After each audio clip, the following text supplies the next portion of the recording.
दोस्तों Warren Buffett कहते हैं कि हमें एक सफल इन्वेस्टर बनने के लिए सिर्फ दो चीजें सीखने की जरूरत है।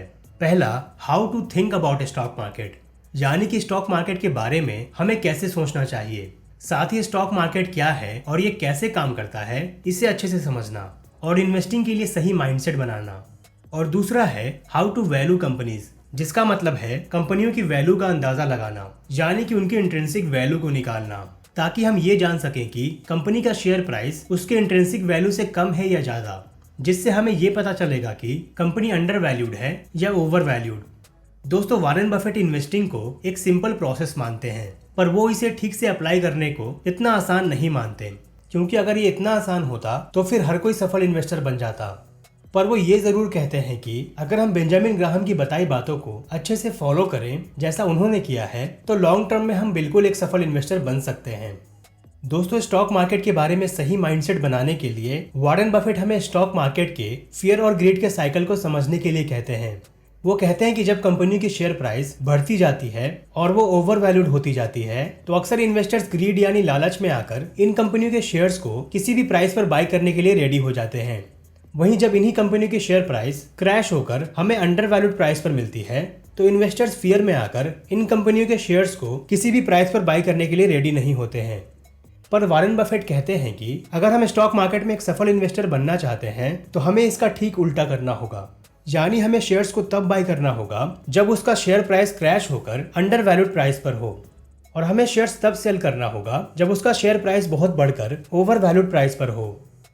एक कंपनी की इंट्रिंसिक वैल्यू को निकालने के लिए हमें कंपनी के बिजनेस के बारे में बहुत कुछ समझना होता है, जिसे हम कंपनी का फंडामेंटल एनालिसिस करना भी कहते हैं।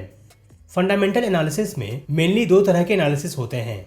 एक को क्वालिटेटिव एनालिसिस कहा जाता है और दूसरे को क्वांटिटेटिव एनालिसिस कहा जाता है। क्वालिटेटिव एनालिसिस में हम कंपनी के बिजनेस की स्ट्रेंथ, उसके प्रोडक्ट्स और सर्विसेज की क्वालिटी, उसके ब्रांड की स्ट्रेंथ और मैनेजमेंट की क्वालिटी जैसी चीज़ों को समझते हैं। वहीं क्वांटिटेटिव एनालिसिस में हम कंपनी के फाइनेंशियल स्टेटमेंट्स का एनालिसिस करते हैं। फाइनेंशियल स्टेटमेंट्स कंपनी के बनाए डॉक्यूमेंट्स होते हैं, जिसमें कंपनी डिटेल्स में अपने बिजनेस से जुड़ी ढेर सारी बातों को नंबर्स में बताती है। कंपनियों को और अच्छे से समझने के लिए हम उसका रेशियो एनालिसिस भी करते हैं, जिसमें हम अलग अलग तरह के फाइनेंशियल रेशियो से उसका एनालिसिस करते हैं।